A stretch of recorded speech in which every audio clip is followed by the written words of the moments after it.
Alright. Hey guys, my name is Saranga. Some of you might recognize me from DEMOblank. This is not a DEMOblank project, but today we're sitting down with Noah Smith and Nicasio Salazar of Beats, Freaks, and Geeks.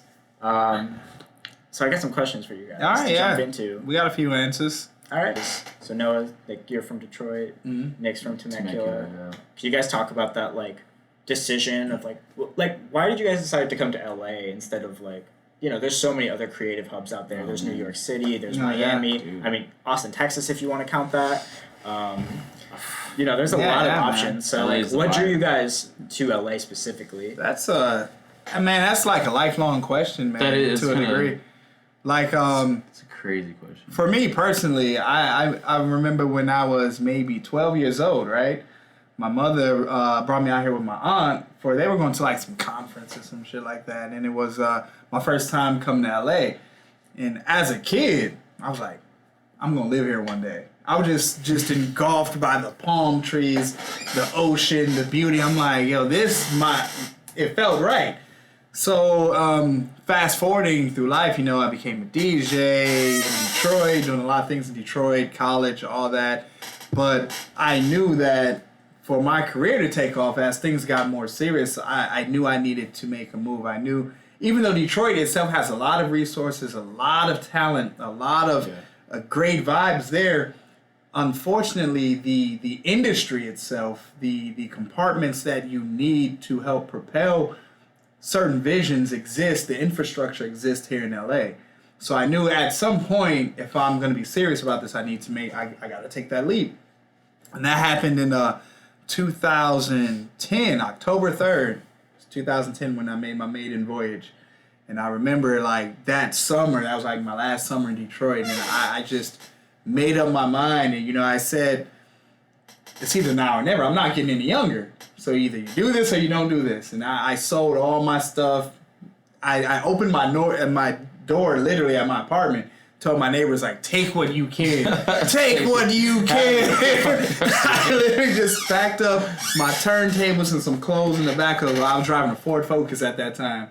And just hauled ass for 3 days. Dude, that's crazy. That story. Yeah, and then coming here, man, and like being in LA, like I hit the ground running. I just had blessed opportunity after opportunity that, you know, from being able to tour with, being on the New Kids and Backstreet tour to working with Jay Sean and just DJing with crews out here in nightclubs. It's just been amazing. So that was me, man. It was always in my heart.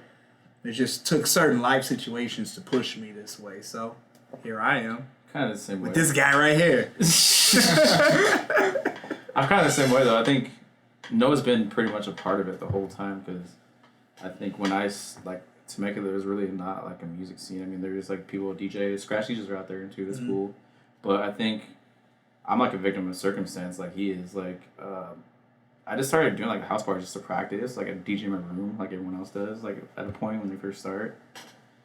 And then, like I said, a victim of circumstance, when I DJ'd for my, like, cousin's yacht party, like, I knew DJs, but I didn't really, like, want to perform in front of them. I never asked it. I don't like wanted to, like, ask and do stuff.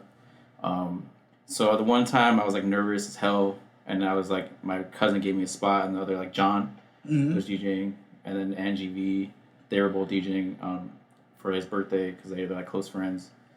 And then it was my first time DJing in front of people like that, and I was nervous as hell, and they liked me, and then John was like, hey, like, you want to join this crew I started?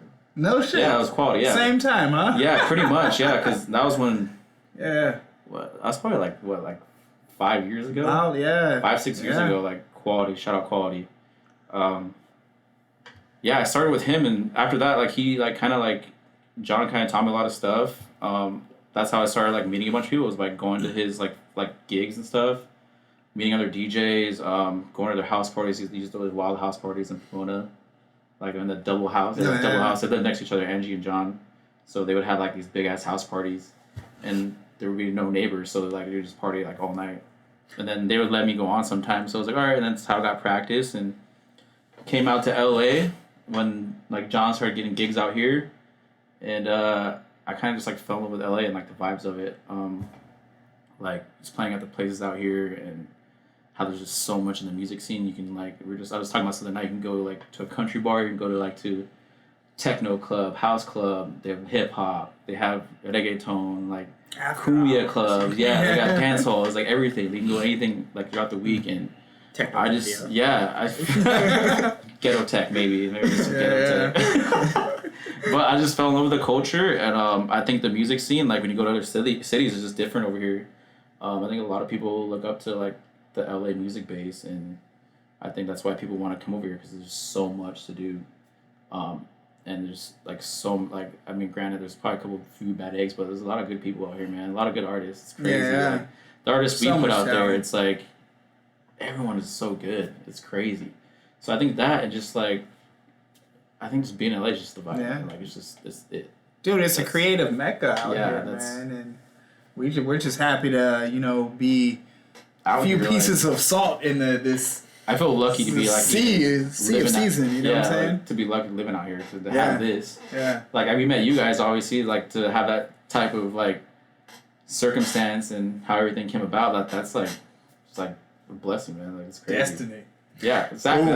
Like it's like a victim of circumstances, man. It's just and being out there and networking and like, I was the shit. I feel like. Nice. Damn. So then, in that process of like you guys both playing like touring, basically doing house shows, is that when you guys linked up?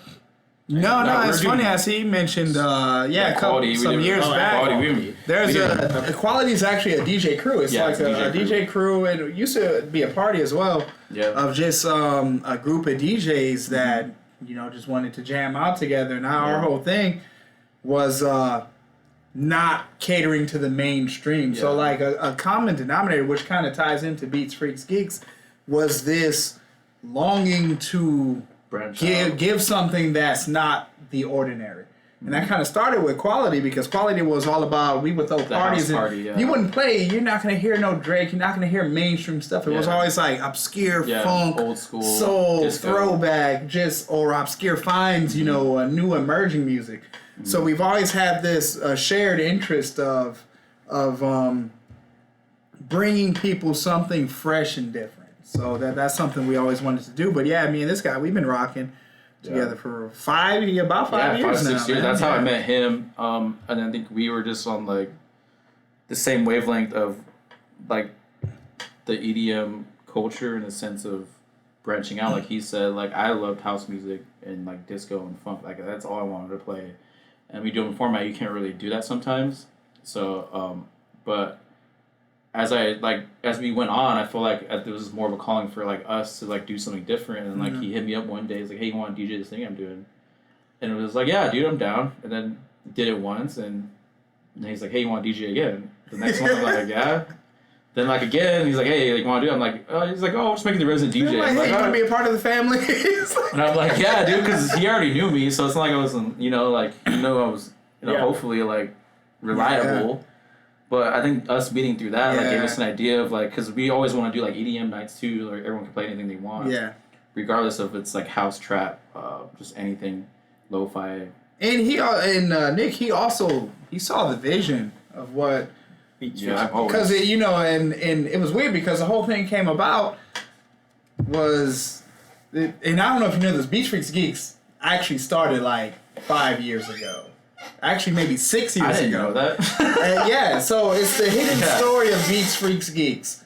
I was telling my wife, who was my girl at the time, and I was telling her, I was like, hey, I didn't know about the LA beat scene, so I wasn't acclimated to that yet. So I just wanted a place where I could kind of just play some beats. And I'm like, well, people would party like that, right? Yeah. So she was like, well, why don't you do it? So I found this spot called Coda Lounge in Sherman Oaks. Because I partied there. I don't even know. I've never heard of this. Dude, I used to party there every now and then. So I rented the spot out. I rented a projector and all this stuff. And I'm like, I really didn't have any experience throwing events or none of that. Nobody showed up, bro. Nobody. Maybe like five of her friends was in there. And like a couple of regulars like came in. And I was just so defeated, dude. I was just like, man, fuck this. Fast forward some years later, now, I got the whole thing with Jay Sean going on. I'm busy. I'm a lot's really going on career-wise, and I had a little downtime. Then I was telling my wife, I was like, man, I just want to play. Because, I do production too. I was like, I just want to play some beats. Yeah. She was like, well, why don't you do the Beats Freaks Geeks again? I'm like, nah, ain't nobody gonna show up. Because I was remembering last time I was so defeated by it, but she kind of lit the fire under my ass. And I was like, well, all right, if I'm gonna do this, do it the right way. Just take all the experience I've got dealing with other professionals in the industry and how they run their events and how they put things together and how they communicate. I was like, I'm going to take all those aspects I like of that and I'm going to try this again. So this time I went with the Facebook marketing, the started the IG, all that, the email, the submission process. And the first one came. The first one was in August of 2017, yeah. And it didn't suck. I was like, hooray! Yeah, win! No, it was like cool. It was like for a Tuesday. It was, dude. It came together, man. And then I'm like, all right. So, when we first started, it was bi-monthly. So then the next one come around. All right, let's try it again. Yeah. Let's try it again, I think I got a formula that works. Maybe. I don't know. Boom, it happened again. I'm like, damn, people actually enjoy this. And then that's when I talked to Nick Deeper. I was like, you want to be a part of this, man? Because I always love this dude's energy. He's always, one thing about me, I always want to surround myself with good energy. And there ain't no point in building something if you ain't got friends and people to share it with. So definitely had to bring Nick on, and he really adds another layer and vibe to what we do. And then I actually met Aaron Chiz. He came to our event through, he met us on Eventbrite. And just strolled in one day. He's like, hey, man, I met you. I was on Eventbrite. Yeah. And I'm like, well, what do you do? He's like, oh, man. He's like, man, I work in the music business. I want to be a manager. I was like, you want to be a part of the team? Yeah. That's when it first started, just like that. And I didn't even remember you even putting him on because I was like, one day I was like, wait, who is that? Yeah, and you're like, oh, that shit happened. I'm like, okay. It was about the energy, man. I really, when he introduced himself and he explained, how he went to UCLA and everything he was doing, I was like, yo, this dude's energy. Yeah. This is what we need. And I was like, I brought him on, and since then it's been the three of us, the trifecta, and everybody plays a certain part of something bigger that y'all ain't even ready for. Chiz is definitely in the background over there. When I tell you we about to take this to a level that people are like, nah, y'all ain't gonna do that. We gonna do that. He's a visionary here. I'm like the opinionator guy. He keeps my visions in check. Yeah, I'm like, it's too big right now. We'll get there. That's an important role to play. Yeah, no, but he's the main head thinker of everything. Sometimes I think too much. Yeah. It's definitely weird how everything started out. It just kind of happened. Man. It's for me. Very organic, organic. And then the bi-monthly turn of the month because we were getting so many we were getting so many submissions to play and stuff. And I was like, well, with the demand is there for people to want to showcase, and let's take it monthly. We play with the idea of going weekly, but we've had experience with weekly things. They're never just in the effort it takes. Because we have so many other projects in the works that we don't want to burn the candle. Yeah, because you burn out. You burn the candle out when you do weekly things. It becomes just a spam fest. Come out here. Come out here. And you're bugging people every weekend. Right now, it's still fun. It's organic. I think the magic, just having once a month just keeps the magic up. It doesn't, leave it stale like other things we've done in the past. I agree. We've done weekly stuff. Yeah, it helps out, and actually gives us more time to find people too. Yeah. Yeah.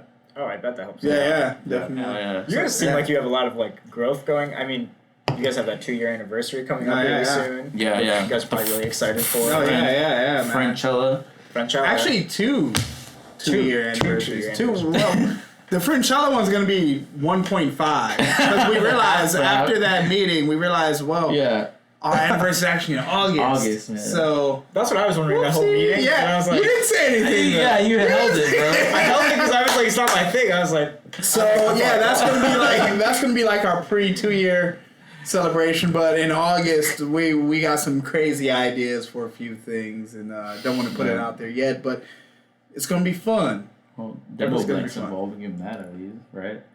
Because I can tell you what I'm thinking. You know what I'm thinking? I don't know what he's the ever idea, thinking, though. so don't even. Beats in dodgeball. What are you talking about? I Beats love in dodgeball. dodgeball. But, like, what do you mean? That's what I mean. That's all I'm saying. You'll find out. I'm excited to find out. Yeah, beats in This dodgeball. idea, I've never. Ain't nobody fucking with that. Beats in dodgeball. No one's ever thought of that. Yeah, basically. I did. That's what I did. You better patent pending that shit, man. Someone's gonna steal it from me. I like dodgeball though. Yeah. I want to donate dodgeball league. Just chuck balls at people. Sounds fun, man. So like, how do you guys deal with like? I guess do you guys ever go through periods of creative blocks? And like, how do you navigate those? Like in terms of, like from the production standpoint, or as like the Beach Freaks Geeks. both.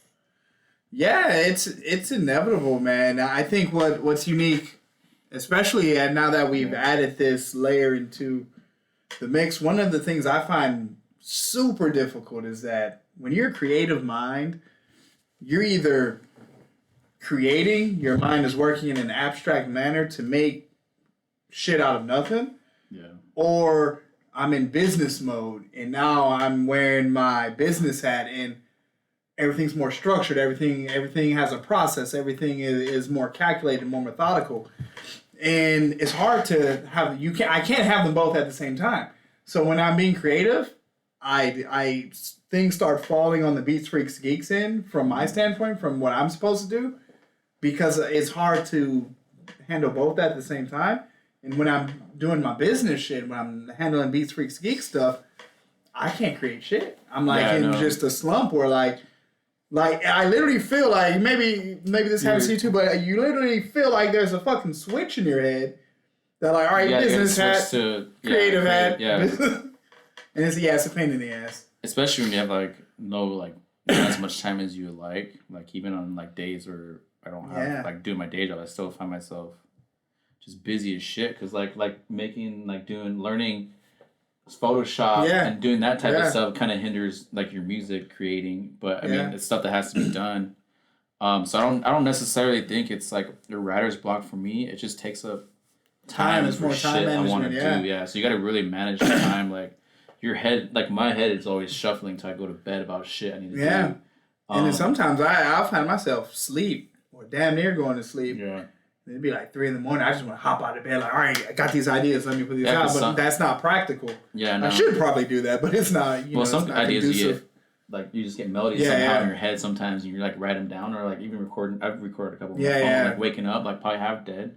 Just been like, I'll pick up like the iPad and hum some shit into the mic. Like, all right, I'm gonna work on that tomorrow. Yeah, but creative blocks. I mean, I think just because I have less time to do like more shit, I don't get as much creative blocks as other people because like at certain times I only have like an hour to 2 hours to work on music, so I try to get as much shit done as possible during that time.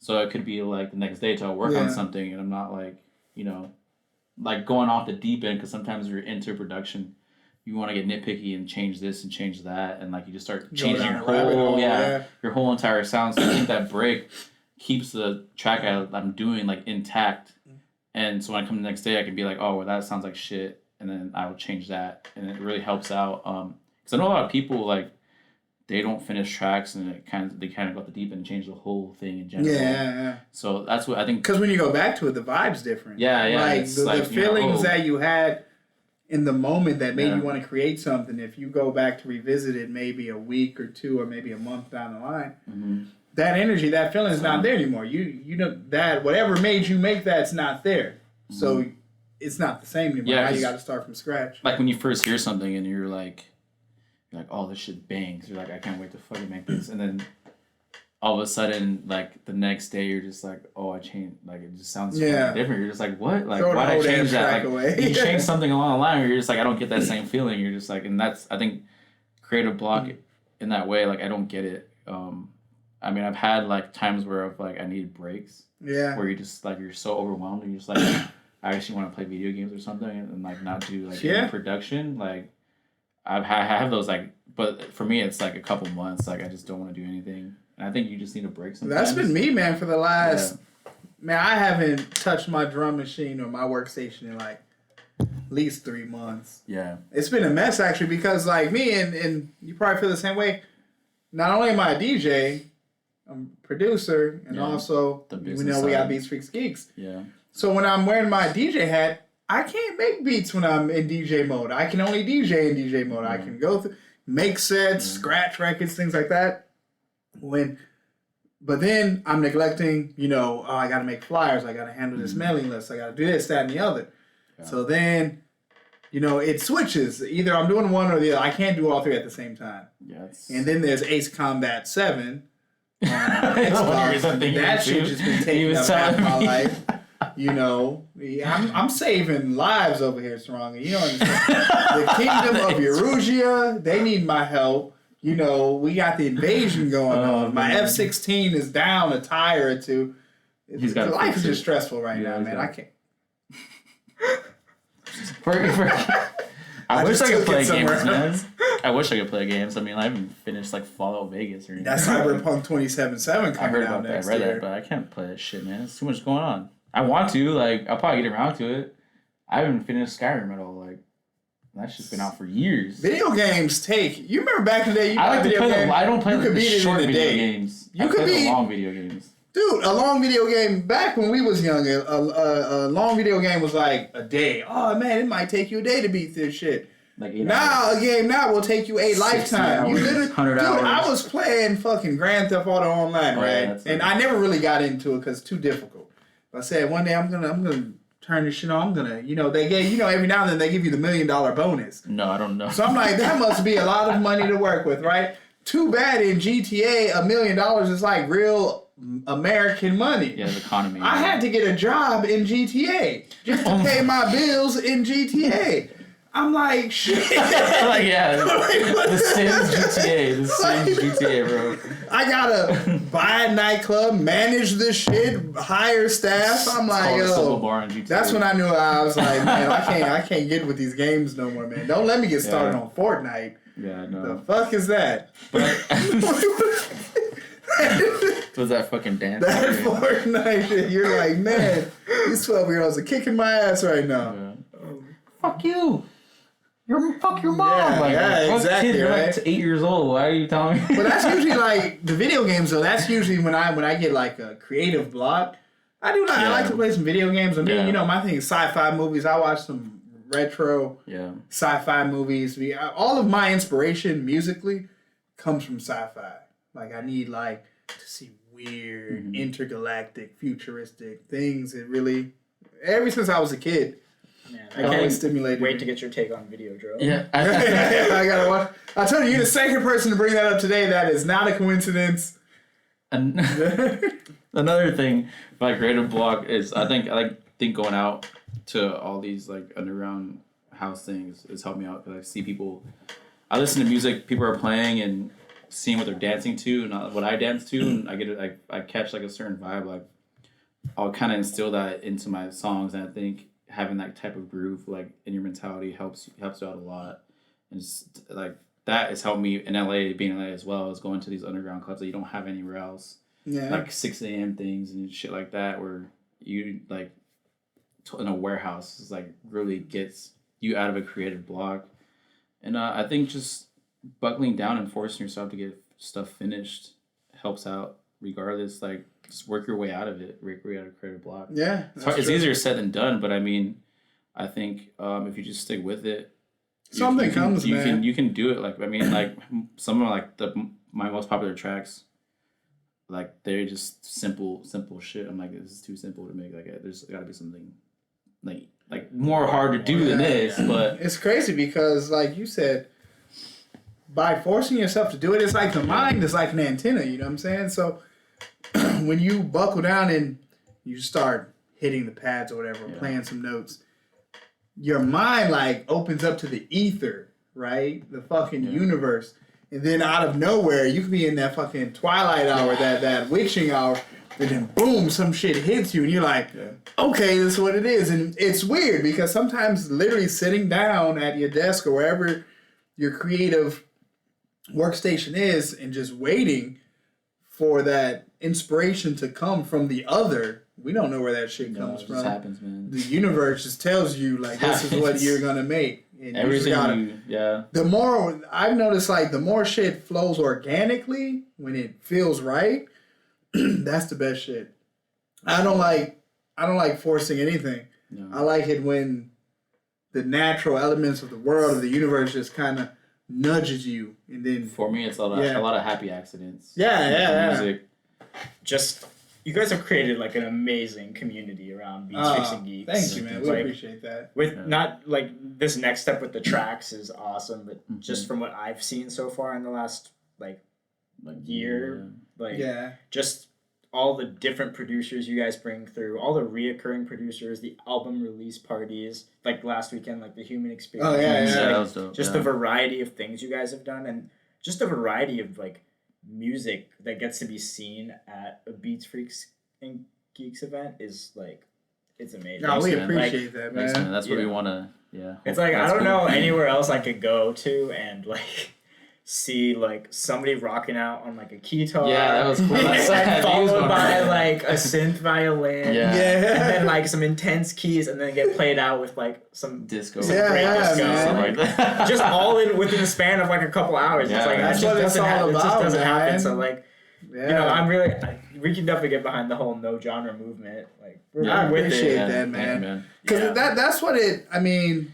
That's what we wanted from the very beginning. It's like I've always had a beef with, not a beef, no negative terms, but I've always had a thing, a gripe with people who would say, "Oh, I only listen to this," or "I only listen to that." Yeah. I'm like, how can you in a world with so much art, so much beautiful things, so much beauty, so much art, so many sounds? How can you be confined to say, "Oh, I only like this"? No. The world is bigger than that. It's like, that's what it was always about no genres. I want everybody to be able to hit our stage and feel comfortable, feel like they're with family, with friends. Play whatever they want. Yeah.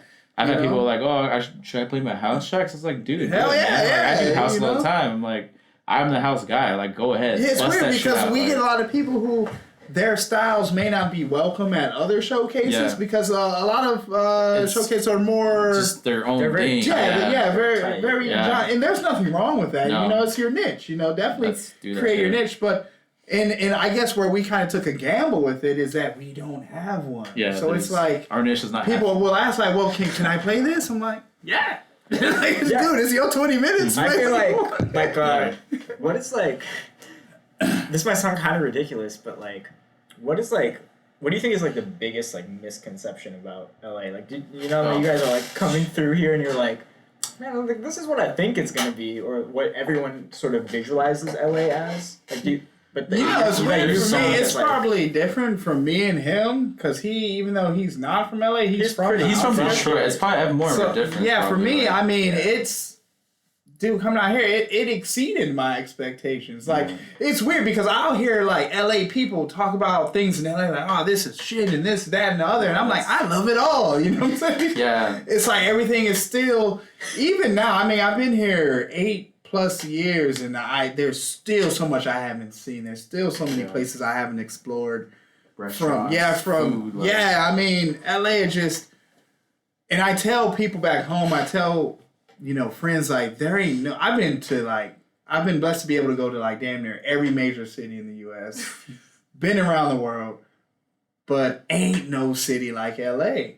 Ain't no area like greater L.A. County. It's just like, this city is just so vibrant in the energy, not only from the people born and raised here, but from all of the people who've migrated out here for their dreams and for their passions, and just so much great electrifying energy, like energy that you rarely get in major cities. But this place is like, I can't even describe it, man. It's it's magical. It's LA. You ever watch Seinfeld? Remember the episode when it was one of the last episodes when they have to come to LA, and then Jerry's talking about possibly moving to LA, and then Kramer goes, LA. Nobody leaves LA, Jerry. That's it. You come to this motherfucking place, you're not leaving, man. That shit was filmed in LA too. Damn. Yeah. Well, Noah, Nick, it's been super fun thank you guys, and thank you to Los Angeles Mac for sponsoring this project, and we're gonna keep going. So if you guys want to find this content, it'll be through the Los Angeles Mac Instagram. All right, thanks, Cheers. LA Mac, what up? Cheers, man. Yeah. Action. So, yeah. San Diego. So y'all probably missed that last spot, but Tim Cook, if you are listening, yes, you, Tim Cook of Apple Computers, why'd you take away the USB, my man?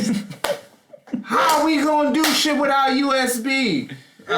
Thunder, what is that thing called? A USB-C? Who is USB-C? Do you know? I ain't never seen no USB-C. I don't use USB. I ain't got not a one USB-C. USB-C. Horn don't even use USB-C. What are you doing, Tim Cook? That's my rant. Yeah, I don't. Yeah. My 2013 MacBook Pro is perfect. That's all I need. Laptop-wise.